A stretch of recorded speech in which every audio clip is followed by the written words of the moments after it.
Does money really have the power to make you happy? Does it really make the world go around? How about your world? Is it the center of your world? Well, we're going to be talking with Rex Sexton, who is both a pastor and is a certified financial planner. You went and got a special degree because that's a big part of life. Thanks for being with us, Rex. Good to be here, Howard. Can money really make or break happiness? Money can make or break happiness with individuals, with marriages, and even with nations. Some entire nations have fallen, like the Weimar Republic is one example, because their financial programs were so bad that it caused stress for everyone. But back on a level that we can all think about, people with money problems, they experience anxiety, envy, sometimes resentment. They resent people that can pay their bills when they wonder why they can't pay theirs each month. Stress, and even depression and suicide are the result of not having your financial house in order. And in this country right now, we are in an epidemic proportion of that. We have the largest number of bankruptcies we've ever had. Almost 2 million bankruptcies now per year are being filed in America, and the majority of those are people between the $50,000 and $100,000 per year income bracket. So it's not a matter of not making enough money. In most cases, it's a matter of simple mismanagement and falling for the envy and the advertising and all of the stress and the come-ons of the day. Well, so it's really sad where we are today in America financially that way. Yeah, what you said really indicates that behind people's financial happiness, behind people's financial failure, which is at epidemic proportions, is almost an emotional problem. Is handling your money successfully really an emotional issue as well as a practical one?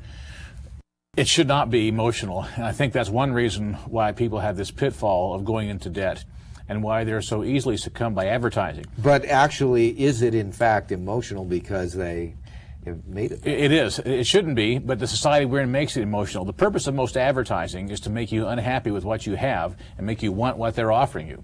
Most people that buy a new car today go in hoping to buy a car for a small amount of money, but the salesman talks them into this long-term financing and all these other goodies and gets them into a car that's often far, far more expensive than what they can possibly afford. And car purchases have been a real source of financial trouble for many people in this country. But it's emotional because it's what they feel like when they're in the car or in that house. And oftentimes Americans, instead of being black and white and saying, here is the hard, cold truth, these are the facts. We make so much money, this is our income, we have so much outgo, it has to be below that, and then plan to save and then planning on how they're going to budget their money. That often happens after they've gotten themselves so far in the hole and mismanaged themselves into a financial disaster, then they try to climb out of it. Now, it's possible to climb out of it if they have a plan and if they have enough income and assets they can sell. But it's really too bad that so many American families get in that situation. Right now, we are pretty much a nation divided in thirds. About 1/3 of American families actually have enough income and extra money each month. They're in pretty good financial shape. Primarily many of the retired people and many who are older, but also many younger ones. About 1/3 are barely making it hand to mouth. In other words, each paycheck comes in, it goes out the next minute because of all these bills that have piled up. They're not going behind, but they're not getting ahead. And is that third also in the middle income, making $50,000, $100,000, so they can still be not doing what they ought to be doing, but making a lot of money? Well, the truth of the matter is these things transcend all income levels. There are people on very little amounts of money that are still able to pay all their bills and even save some.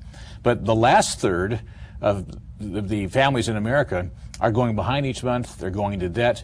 Personal debt now, unsecured credit card debt is over $18,000 on an average per family in America. We've never had unsecured debt at that amount of money before. It's a terrible thing.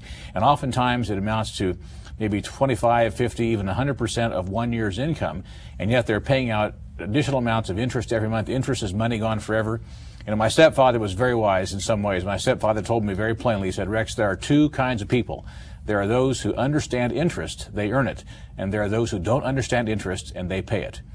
And I wish I'd listened a little better to him over the years, but it was very, very good advice. Is the way to handle money successfully a matter of IQ? Do intelligent people, let's say with a higher academic ability, they go through school, are they necessarily better managers of money? No, not at all. Now, the record shows that oftentimes people with the higher IQs are also bigger risk takers. and they want to have, because of envy, and they're more likely to get sucked into these get-rich-quick schemes, to buy things like penny stocks, or to get involved in some gold mine of some friend's uncle that they've heard about. The smooth talkers. Right. Well, the formula for disaster is bad advice coupled with envy and greed. So if a person's envious or greedy and that they want more money, and then some bad advice, some bad suggestion comes along, oftentimes it's the smarter people, IQ-wise, that get involved with that. It's amazing that when Montgomery Ward had their big-time mail-order house back in the early 1900s, that they had a policy that if a person had a rural route address, they never checked their credit, because they said the sticks pay their bills. It was the people who lived in the cities, and even in the bigger, most expensive houses in the cities, that they had to be very careful of. So really, it's a matter of honesty and a matter of following principles, by the way, which are all in the Bible.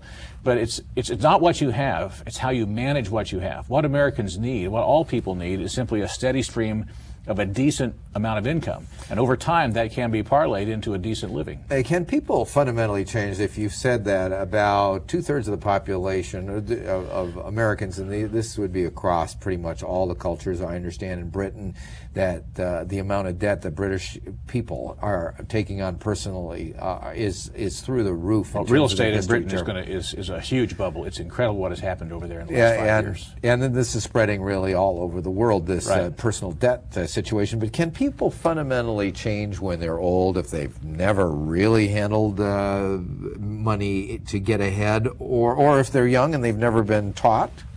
Well, there are many people who are bottoming out, just like a substance abuser would, and they are climbing back. There are quite a number of schools and some of these home study programs, counseling programs that help people start over and then slowly climb up and get back on their feet. And there are many American families now that have the goal of being debt-free. But on the other hand, we also find, and this is tragic, that because of substance abuse, because of gambling, because of sometimes recreational drugs among older people, there are a lot of very successful Americans, and also in other countries, other nationals, that are all of a sudden taking a financial nosedive because they get involved with substance abuse later in life. Successful all the way through and then act stupid and start losing it all. Now, do the kids of rich people, the successful parents' kids, do they tend to naturally handle money better?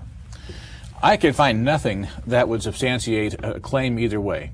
All I can say is that from my own personal experience and the ones I've known, it pretty much is even Steven.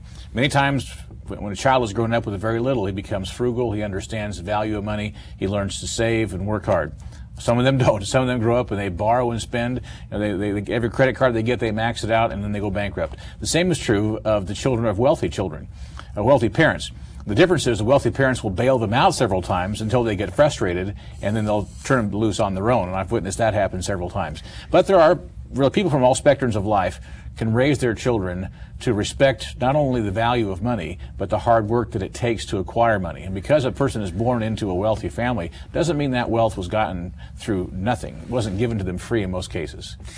Is money management then really a spiritual, emotional sense of personal discipline and responsibility? At bottom line, success has a lot to do with character.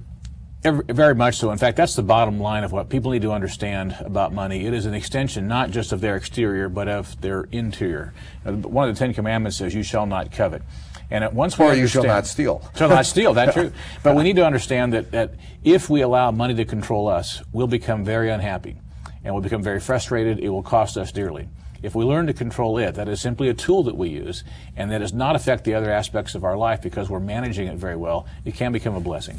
Thanks a lot. We'll be talking again, Rex. Managing your personal finances is a great source for you to take a look at your life and to do an evaluation. There's some basic budgets, some basic personal assessments, as well as good emotional and spiritual advice for you to look in the mirror and see how can you make some fundamental changes, because we all can make changes to improve our situation. Whether you're currently financially successful but somewhat empty, wondering what you really ought to do with life, this booklet will also connect you with the larger issue. We'll be right back. We're going to examine how the global system of capitalism is actually creating cultural conflict as well as success.